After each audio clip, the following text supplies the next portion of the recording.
Hello and welcome. My name is William Yik, and I'm an undergraduate student at Harvey-Mudd College. Along with my fellow undergraduates, Limnantha Serafini and Timothy Lindsay, as well as our wonderful professor and lab director, George Montañez, we present to you identifying bias in data using two distribution hypothesis tests. We'll begin with some brief motivation. As machine learning algorithms become more and more prevalent in important classification tasks, it necessarily becomes increasingly important to identify biases in the data these models learn from. Imagine you were tasked with designing a model for a large company that would automatically sort applicants into a hire or do not hire category. In order to train this model, you might use the data from all applicants from the past several years. This information might contain an applicant's race, gender, education level, years of experience, and so on. Upon a quick scan of the data, you become worried that applicants identifying as male may be overrepresented in the data set. How could you tell if this was truly the case? Well, statistical hypothesis tests can aid in such tasks. Tests like the Z, T, and chi-squared hypothesis tests allow practitioners to identify statistically significant deviations from a norm. For example, they may allow you to determine whether your observed distribution of gender in the hiring data is significantly different than what you might expect based on your predetermined notion of a fair hiring process. However, these tests have their limitations. For example, if you found that your data set was deemed biased or unfair, you might wonder specifically how unfair it is. Furthermore, what would a fair data set even look like? To address these pressing questions, we'd like to introduce you to our novel method, the two distribution hypothesis test. Like other statistical hypothesis tests, at the heart of our two distribution hypothesis test is the test statistic, which we call the CARDIS, denoted kappa of x. The CARDIS is unique in that it captures two aspects of an observation or data set. The first is its complexity, denoted little p of x, or the probability that it would appear under some distribution capital P, which is the null hypothesis. In the previous hiring example, the null hypothesis might be the population proportion of each gender, which you'd like your data to match for fair representation. The second aspect of the data that the CARDIS captures is its specificity, denoted nu of x. This may be the observation's conformity to some predetermined pattern. For example, a pattern might be many applicants of one gender appearing in a row in your data. That is, if the data set wasn't sorted beforehand, you'd be suspicious if all the female applicants appeared first. Lastly, we have little r, which is simply a normalizing constant. While this formula for the CARDIS is nice and compact, we need to have specific definitions for nu of x and r before we can use it on the finite discrete data which many machine learning algorithms train on. Previous work from our own Amistad lab has defined a useful version of the CARDIS known as functional specified complexity CARDIS. It gives specific definitions for r and nu of x. In particular, it defines r in reference to script x, the space of all possible events.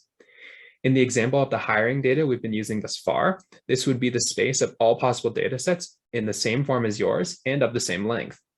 In addition, functional specified complexity CARDIS specifically defines nu of x in terms of f sub g of x, which is the proportion of events or data sets more extreme than the given one. While specific details of how we define extremity are not included here, they can be found in our complete manuscript. Beyond simply being useful for encoding our machine learning training data, the functional specified complexity CARDIS is of a certain class such that it has valuable properties. Again, see our complete manuscript for full details. One such property is the level alpha property shown on screen. It says that the probability that the CARDIS for a given observation is less than alpha itself. This is an incredibly useful result since it allows us to reject or fail to reject hypotheses for a given significance level alpha, just like other traditional hypothesis tests like the Z, T, or chi-squared. Now, because of the specific formulation of the CARDIS and level alpha property, if a null hypothesis or explanation of a dataset or observation is rejected, we can actually quantify how unfair this dataset is. This is done using the probability boosting factor, S, which indicates the minimum extra probability any plausible explanation must confer on the event or data set. That is, any explanation which would not get rejected by our two distribution hypothesis test must boost the probability of observing the data set by at least a factor of S. Recall that in the example of the hiring data set, an explanation might be a distribution of genders which you expect the data to follow. And perhaps even more interesting is that this notion of a plausible explanation we can use to find the closest plausible distribution, which is the distribution which boosts the probability of observing your specific data set by at least S and is closest to the null hypothesis by some metric. In our manuscript, we define closeness using the Kullback-Leibler divergence, but any such measure of difference between two probability distributions may be used. Now, this is a very exciting result, since it gives our hypothesis test a unique degree of interpretability, which others do not. Namely, we can quantify how far from fair a data set is under some preconceived null hypothesis of fairness, and we can specifically return a closest plausible distribution, which is a tangible example of a distribution under which a data set would be considered fair. Now that we've gone through some of the technical formulation of our hypothesis test, we'd like to walk you through some of the experiments we ran to validate our tests. Specifically, we'll discuss the results of our hypothesis test when we investigated two widely known machine learning datasets for bias. The first dataset we tested was the UCI adult dataset, which contains US Census data for over 40,000 adults. For each person, it contains demographic information such as their gender, race, and education level. In this case, the goal of the dataset is to train machine learning models to correctly classify a person's income bracket, either making less than 50,000 US dollars a year or greater than 50,000 US dollars a year. In line with previous literature, we were interested in investigating bias in the data against women. As such, our null hypothesis was that the same process that generated the male income labels could plausibly explain the female income labels. When we ran our hypothesis test, we found that at a significance level of alpha equals 0.05, we reject the null hypothesis. The Cardis and S values are shown on screen. This confirms previously discussed biases in the dataset reported in the literature, and we contribute an extra degree of interpretability with these results.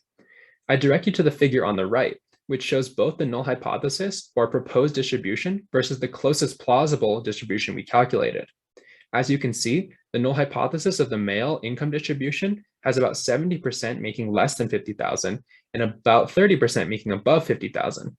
However, the closest plausible distribution that could explain the female data is significantly different, with about 88% making less than $50,000 and only about 12% making above $50,000. This result indicates that the process that generated the distribution of income labels for the different genders is not the same, perhaps due to societal factors such as the gender wage gap. While the hypothesis test itself makes no such societal or causal conclusions, its result would represent an important step in the machine learning workflow, where a practitioner may wish to further investigate the sources of the data and take extreme caution before training any machine learning models on it.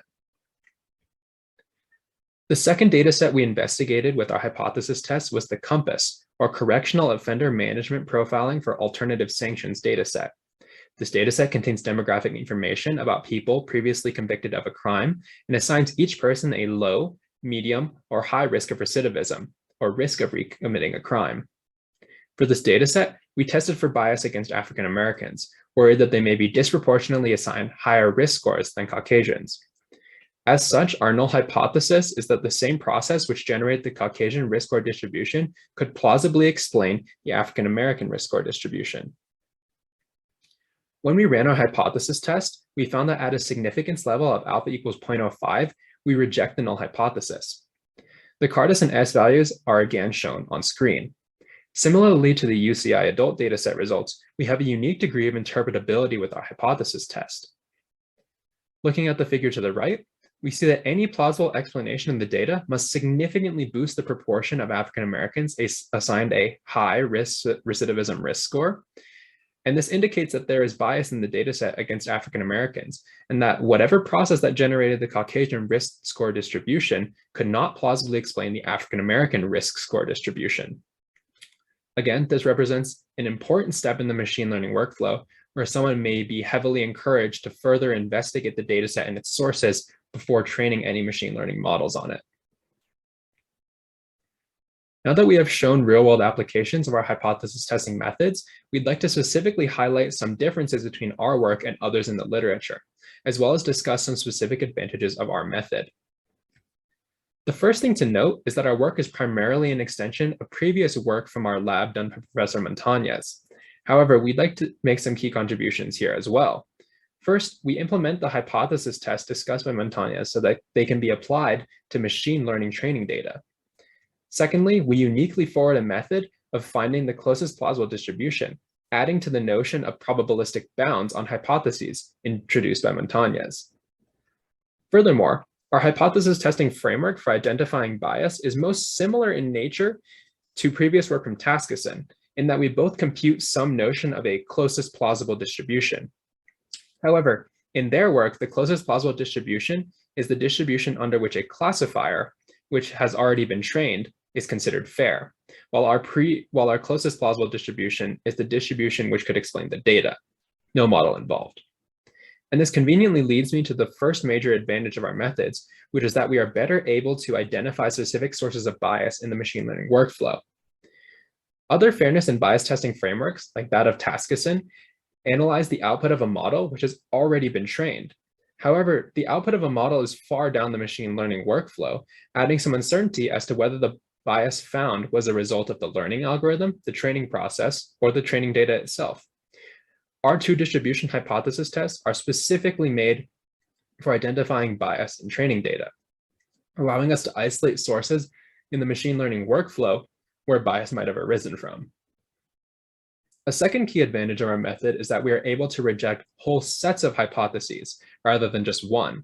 This is done using our probability boosting factor, denoted by S, which tells us how much a plausible explanation would have to boost the probability of observing the data set. Any explanation which does not meet this criteria would be immediately rejected, allowing a practitioner to rule out many possible explanations at once.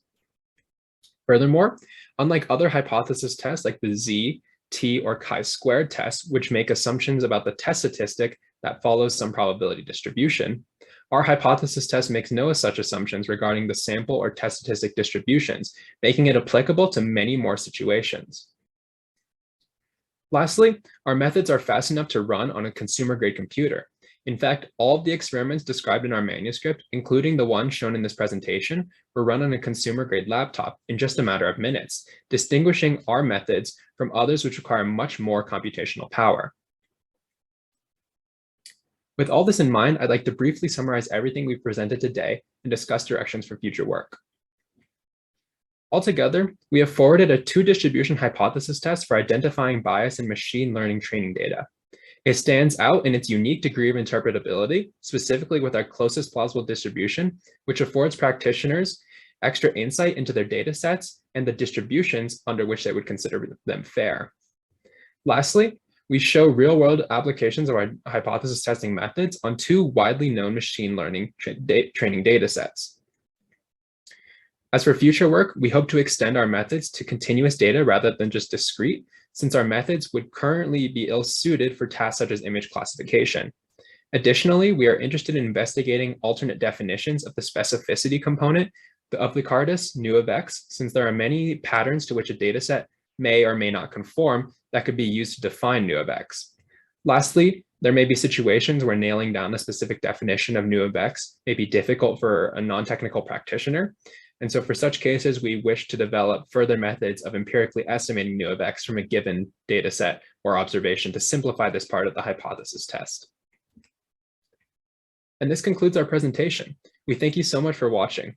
If you have any questions or wish to further discuss this work, you can reach the authors at wyik@hmc.edu. And again, we thank you so much for watching.